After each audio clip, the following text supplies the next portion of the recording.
Bismillahirrahmanirrahim. Wa aqimus sholata wa atuz zakata warka'um marrokin. Yang artinya, laksanakanlah sholat dan tunaikanlah zakat, dan rukulah bersama orang-orang yang ruku. Bismillahirrahmanirrahim. Bismillahirrahmanirrahim. Assalamualaikum warahmatullahi wabarakatuh. Merdeka. Al-Mahmud Allahu Jalla Jalaluh wal musalla alaihi Muhammad wa aluh al-mad'u lahu al-bilad wa rijaluh. Asyhadu an la ilaha illallah wa asyhadu anna Muhammadar Rasulullah. Amma ba'du. Yang terhormat oleh kelas 11 IPS 5 Ustaz Muhammad Ibrahim, yang terhormat para orator serta teman-temanku yang berbahagia. Pertama-tama mari kita selawat. Mari kita pertama-tama rasa syukur selalu kita panjatkan atas kehadirat Allah Subhanahu wa taala, karena berkat rahmatnya lah kita bisa hadir dalam acara muhadarah pada siang hari ini. Kedua, salat serta salam tak lupa kita aturkan kepada Nabi besar kita, Nabi Bana Muhammad SAW, karena berkat rahmat beliau lah kita dapat mengenal Islam lebih dalam hingga sampai akhir saat ini. Kami sebagai MC telah menyusun acara sebagai berikut. Pertama, pembukaan. Kedua, pembacaan Asmaul Husna. Ketiga, pembacaan asma ayat Al-Quran. Keempat, penampilan orator. Dan kelima, penutup. Melangkah pada aturan acara pertama, yaitu pembukaan. Mari kita buka dengan berbasmalah. Bismillahirrahmanirrahim. Lanjut ke aturan acara yang kedua, pembacaan Asmaul Husna yang akan dibacakan oleh Ugi Antono. Kepadanya kami persilakan. Renakro Asmaul Husna jamaatan. Bismillahirrahmanirrahim.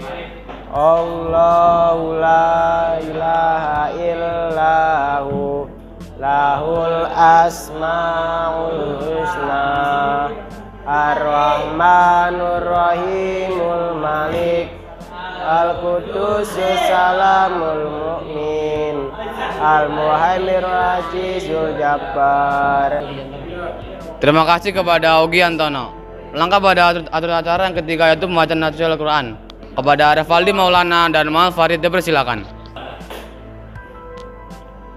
Bismillahirrahmanirrahim. Assalamualaikum. Merdeka. A'udzu billahi minasyaitonir rajim. Bismillahirrahmanirrahim. Alhamdulillahillazi anzala ala 'abdihil kitaba wa lam yaj'al lahu 'iwaja.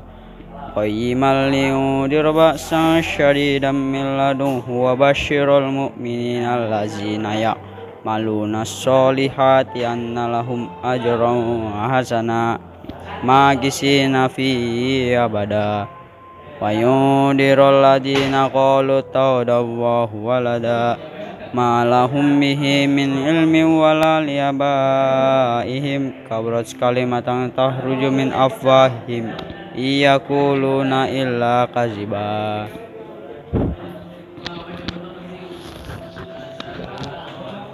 Bismillahirrahmanirrahim. Segala puji bagi Allah yang telah menurunkan kitab Al-Quran kepada hambanya dan tidak menjadikan bengkok, sebagai bimbingan yang lurus untuk memperingatkan akan sisa yang sangat pedih dari sisanya, dan memberikan kabar pedih dari sisinya, yang memberikan kabar gembira kepada orang-orang mukmin yang mengejarkan kebaikan bahwa mereka akan mendapatkan balasan yang baik. Mereka kekal di dalam untuk selamanya. Dan untuk memperingatkan kepada Allah berkata Allah mengambil semua seseorang anak. Mereka sama sekali tidak mempunyai pengetahuan tentang hal itu. Begitu pula nenek moyang mereka. Alangkah jelek kata-kata yang keluar dari mulut mereka, hanya mengatakan sesuatu kebohongan belaka.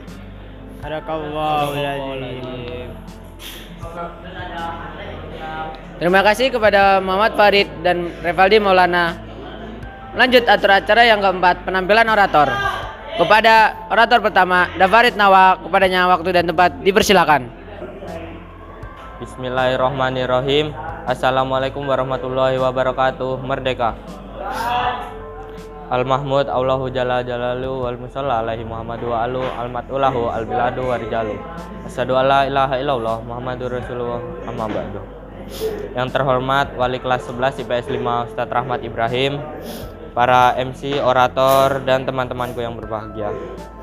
Puji syukur atas kehadirat Allah Subhanahu wa Ta'ala, karena rahmat dan karunia-Nya kita bisa berkumpul di tempat yang berbahagia ini. Salawat serta salam tak lupa kita curahkan untuk Nabi kita, Nabi Muhammad SAW, yang telah berjuang menyebarkan Islam dari zaman kegelapan hingga zaman terang yang terang benderang seperti saat ini. Berdirinya saya di sini, saya akan membawakan pidato yang berjudul Jihad dalam Islam. Sebagai umat Islam, kita telah banyak mendengar kata jihad. Allah Subhanahu wa Ta'ala sendiri telah mencantumkan kata jihad dan berbagai derivasinya di dalam Al-Quran sebanyak lebih dari 35 kali. Sebagian besar ayat memuat kata jihad sebagai perang suci di jalan Allah untuk membela Islam dan kaum muslimin. Jika kita membaca sejarah Rasulullah SAW dan para sahabatnya, kita melihat bahwa jihad dilakukan karena mereka diserang. Jihad adalah perang untuk membela kehidupan dan eksistensi umat Islam dan akidahnya dari ancaman orang-orang kafir. Dengan jihad, Rasulullah dan para sahabatnya meraih kejayaan agama ini. Al-Quran memerintahkan kita berjihad seperti dalam ayat ke-41 surat At-Taubah yang artinya, keluarlah kalian untuk berjihad baik di saat lapang maupun sempit, dan berjihadlah kalian dengan harta dan jiwa. Surat At-Taubah surat ke-9 ayat 41. Kita memahami bahwa perintah jihad ini tetap berlaku sepanjang masa karena musuh-musuh Islam selalu melakukan segala cara untuk menghancurkan umat Islam dan akidah mereka. Jadi marilah kita harus mempelajari Islam dan berjihad demi kejayaan Islam sampai akhir zaman. Sekian dari saya. Hadza wallahu yarana wa yafaduna walhamdulillahirabbil alamin. Assalamualaikum. Merdeka. Terima kasih kepada Dafarid Nawa Al-Madani Akbar. Selanjutnya orator kedua yaitu Muwahhidin Islami, silakan. Bismillahirrahmanirrahim. Assalamualaikum warahmatullahi wabarakatuh. Merdeka. Al-Mahmud Allahu Jalla Jalalu wal Musalla alaihi Muhammad wa alu wal mad'ulahu wal bilad wa rijalu. Asyhadu an la ilaha illallah wa Muhammadur Rasulullah amma ba'du. Yang terhormat Wali kelas IPS 5 Ustadz Rahmat Ibrahim, para MC, orator, dan teman-temanku yang berbahagia. Puji syukur atas kehadirat Allah Subhanahu wa Ta'ala karena kita bisa hadir di tempat yang berbahagia ini dengan keadaan sehat walafiat. Salawat serta salam kita curahkan kepada junjungan Nabi besar Muhammad SAW. Karenanya lah kita Islam bisa menyebar dari zaman kegelapan hingga zaman yang terang benderang ini. Berdirinya saya di sini akan berpidato yang berjudul Pergaulan Bebas Kaum Remaja. Hadirin sekalian, sekarang ini hidup di era globalisasi yang berbeda dengan zaman kakek buyut kita dahulu. Sekarang kita saling melihat dalam satu sama lain. Kehidupan sehari-hari seorang pemuda, seorang pemudi pergi berduaan tanpa ikatan pernikahan. Mereka seolah-olah bebas melakukan apa saja dan tanpa ada batasan. Agama Islam tidak pernah memberikan sedikit pun toleransi adanya pergaulan seperti itu. Di dalam firman Allah yang artinya, dan janganlah kalian mendekati zina, karena itu adalah perbuatan dosa yang memalukan serta yang jalannya sangat buruk. Ayat ini bukan hanya melarang kita dari perbuatan zina, tapi segala perbuatan yang tidak baik atau sikap yang akan mengarah kepada kita bisa paham bahwa Islam melarang kita dalam perbuatan yang buruk, perbuatan tanpa ikatan pernikahan, perbuatan yang menyeret kita ke dalam perbuatan zina. Maka dari itu, ayo kita tingkatkan takwa dan iman kita kepada Allah agar kita terhindar dari pergaulan yang buruk atau pergaulan zina. Sekian dari saya. Hadza wallahu yarana ya khadna walhamdulillahil alamin. Assalamualaikum. Merdeka. Terima kasih kepada Muwahhidin Islami. Selanjutnya, orator ketiga kepada Muhammad Alif Saputra, kepadanya waktu dan tempat dipersilakan. Bismillahirrahmanirrahim. Assalamualaikum warahmatullahi wabarakatuh. Merdeka. Al-Mahmud Allahu Jalla Jalalu wal musalla alaihi Muhammadu wa alu wal mad'ulahu al-biladu wa rijalu. Asyhadu an la ilaha illallah wa asyhadu anna Muhammadar Rasulullah. Amma ba'du. Yang terhormat Wali kelas IPS 5 Ustadz Rahmat Ibrahim, orator, MC, dan teman-teman seperjuanganku yang berbahagia. Puji syukur kehadiran Allah yang telah memberikan kita jasmani maupun rohani. Dan kali ini saya akan berpidato yang berjudul Istiqomah di Jalan Allah.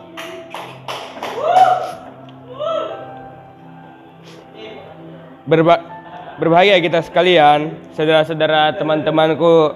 Mengapa kita tidak sekarang hidup di suatu masa 1400 tahun lebih sejak Nabi Muhammad SAW wafat, tetapi kita mengimani kenabiannya. Kita hidup di sebuah negeri yang berjarak puluhan ribu kilometer dari Jazirah Arab tempat Rasulullah SAW pernah hidup. Tetapi kita mengimani bahwa beliau adalah utusan Allah dan ridho untuk mengikuti perintah dan sunnah-sunnahnya. Kita tidak pernah berjumpa dengan beliau dan tidak pernah mengikuti menjumpainya di dunia ini, maka tidak bisa membayangkan wajah beliau sekalipun. Tapi kita mencintai dengan segenap jiwa dan raga kita. Teman-temanku yang berbahagia, kita hidup di zaman modern yang sungguh berbeda dengan kondisi di zaman Nabi Muhammad SAW. Yang kira kita menghadapi banyak tantangan ketika kita ingin konsekuen beristiqomah mengikuti sunnah Rasulullah SAW. Beliau sendiri mengabarkan bahwa orang yang berpegang teguh terhadap ajarannya seperti seseorang yang menggenggam bara api di tangannya. Kalau ia melepaskannya, lepaslah agamanya, dan bila ia mempertahankannya, ia akan merasakan panasnya bara api itu. Banyak orang berkata bahwa di zaman Eden ini kita harus ikut-ikutan edan atau gila. Kita harus mencuri atau menipu orang lain supaya bisa bertahan hidup, karena orang lain pun melakukannya hal demikian. Kita harus meninggalkan ajaran agama supaya dianggap modern, serta pernyataan-pernyataan lain yang menyesatkan dan membahayakan. Apakah kita setuju dengan pernyataan seperti itu? Oh, tentu saja tidak. Bukan, anjay.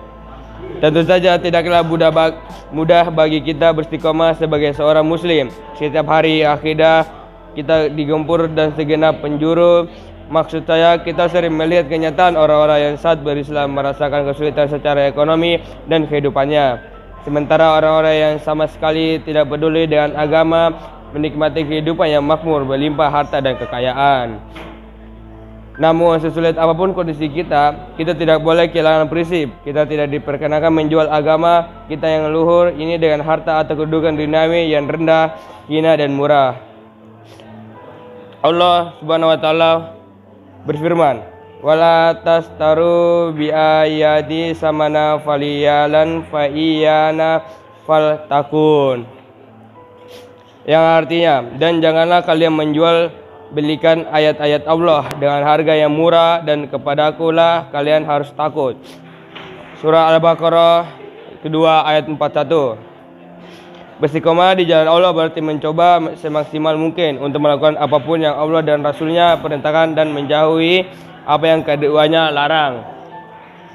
Saya cukupkan pembicaraan ini sampai di sini. Terima kasih atas permintaannya dan saya mohon maaf atas kehilafannya. Sekian, walhamdulillahirabbil alamin. Assalamualaikum warahmatullahi wabarakatuh. Merdeka. Terima kasih kepada Muhammad Alif Saputra. Lanjut kepada orator keempat, kepada Muhammad Farid Ulul Azmi. Kepadanya waktu dan tempat dipersilakan. Bismillahirrahmanirrahim. Assalamualaikum. Merdeka. Al-Mahmud Allahu Jalla Jalalu wal musalla alaihi Muhammad wa alu al mad'ulahu al bilad wa rijalu. Asyhadu an la ilaha illallah wa asyhadu anna Muhammadar Rasulullah. Amma ba'du. Yang terhormat wali kelas 11 PS 5 Ustadz Rahmat Ibrahim, MC, orator, dan teman-temanku yang berbahagia. Pertama-tama, marilah kita panjatkan puja dan puji syukur kehadirat Allah Subhanahu wa taala atas berkat rahmat dan karunia-Nya kita dapat berkumpul di tempat yang berbahagia ini.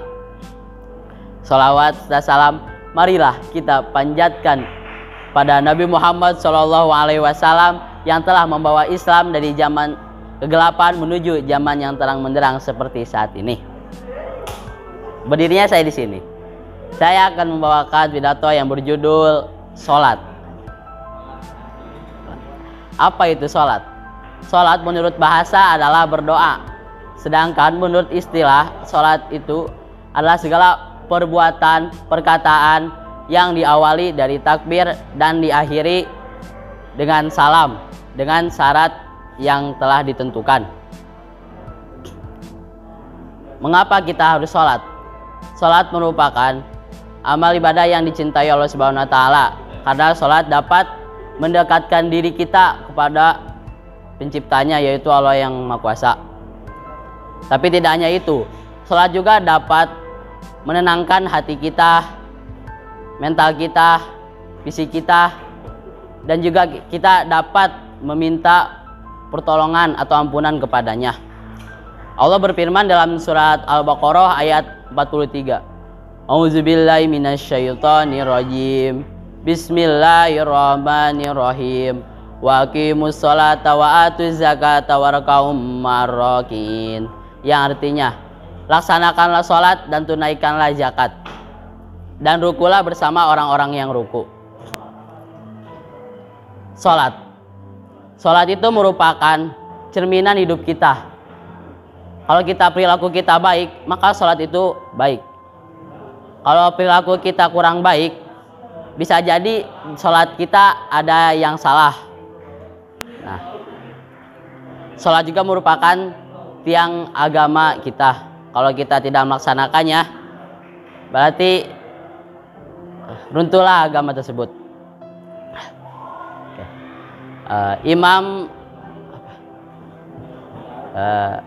Lanjutlah. Barang siapa yang menunda sholat, maka dia harus siap dengan tertundanya segala urusan dia, baik itu tentang jodoh, kesehatan, pekerjaan, dan lain-lain.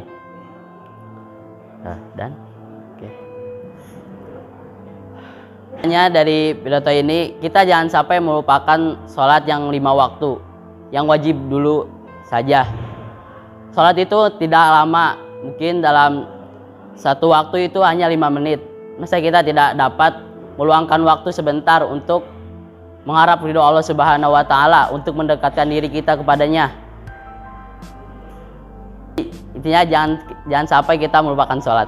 Sekian pidato dari saya. Mohon maaf bila ada kekurangan. Hadza wallahu ya'lamu wa yafzuna walhamdulillahirabbil alamin. Wassalamualaikum. Merdeka. Terima kasih kepada Fathul Asmi. Selanjutnya kepada M. Latif dipersilakan. Bismillahirrahmanirrahim. Assalamualaikum warahmatullahi wabarakatuh. Merdeka. Al-Mahmud Allahu Jalla Jalalu wal musalla alaihi Muhammadu wa alu al-madu lahu al-biladu wa rijalu. Asyhadu an la ilaha illallah wa asyhadu anna Muhammadar Rasulullah. Amma ba'du. Yang terhormat selaku wali kelas Ustadz Rahmat Ibrahim dan para orator yang berbahagia. Pertama-tama, mari kita panjatkan puja dan puji syukur kepada Allah Subhanahu wa taala. Atas rahmat-Nya lah kita bisa hadir di acara ini dengan keadaan sehat walafiat. Kedua, salawat serta salam kita aturkan kepada baginda Nabi Muhammad SAW yang telah mengajarkan kepada kita semua bahwa pentingnya akhlak dan akidah di dunia ini. Berdirinya saya di sini untuk menyampaikan pidato singkat yang berjudul Tuhan Manusia dan Jin. Seperti terdapat pada Quran surah An-Nas pada ayat ke-4 dan ke-5. Yang pada semua ayatnya terdapat ayat An-Nas. A'udzubillahi minasyaitonirrajim. Bismillahirrahmanirrahim. Qul a'udzu birabbin nas, malikin nas, ilahin nas, min syarril waswasil khannas alladzi yuwaswisu fi sudurin nas minal jinnati wan nas. Pada ayat 6 di situ dijelaskan bahwa Tuhan Allah itu adalah Tuhan manusia dan jin. Dari ayat tersebut kita bisa menjelaskan bahwa Allah itu tidaklah Tuhan untuk satu makhluk saja, seperti manusia saja ataupun seperti tumbuhan saja, tetapi Allah itu Tuhan bagi seluruh alam, yakni bagi tumbuhan, jin, hewan maupun segala yang ada yang telah Ia ciptakan. Di sini saya ingin mengambil kesimpulan bahwasanya kita tidak boleh mengharap kepada selain Allah Subhanahu wa taala, karena seperti yang telah dikutip oleh Wikipedia bahwasanya yang berhubungan selain tentang Allah, yang berhubungan tentang spiritual selain dengan Allah itu hukumnya haram ataupun tidak, ibadah spiritualnya tidak akan diterima. Sekian pidato singkat dari saya, kurang lebihnya mohon maaf. Billahi taufik wal hidayah. Wassalamualaikum warahmatullahi wabarakatuh. Merdeka. Aturan terakhir yaitu penutup. Mari kita sempurnakan dengan berhamdalah. Alhamdulillahirabbil alamin. Sebelumnya kami sebagai MC menyampaikan bahwa kepada para penonton bahwasanya kami hanyalah seorang pelajar. Kami ingin belajar menjadi cara menjadi orator ulung yang hebat seperti para orator yang telah sukses di bidangnya mereka sendiri. Oleh karena itu, tolong kepada para penonton harap like, komen, dan subscribe bila perlu untuk membantu kita supaya sebesar apakah kita sebagai orator ulung ini. Sekian dari kami MC, mohon undur diri pamit. Sekian, haza wallahu yar'ana wa yafazuna walhamdulillahirabbil alamin. Wassalamualaikum. Merdeka.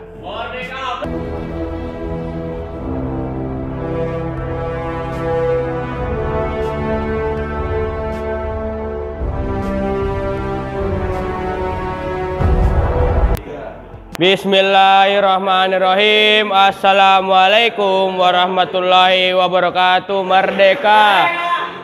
Al-Mahmud Allahu Jalla Jalalu wal musalla alaihi Muhammadu wa alu wal ma'ulahu al biladu warijalu. Asyhadu an la ilaha illallah wa asyhadu anna Muhammad Rasulullah. Amma ba'du.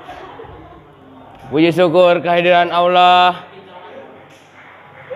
Apa di sini?